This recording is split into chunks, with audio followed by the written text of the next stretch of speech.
Então, quando o óculos chega do laboratório, eu vou te entregar do jeito que eu recebo. Vou te mostrar aqui o passo a passo.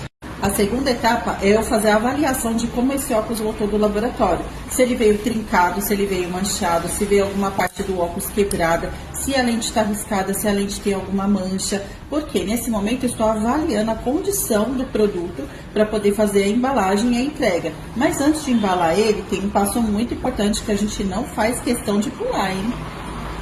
Agora eu vou utilizar o lensômetro para poder fazer a leitura do grau que está aqui na sua lente. Nesse momento eu vou utilizar a receita como parâmetro das medidas do grau.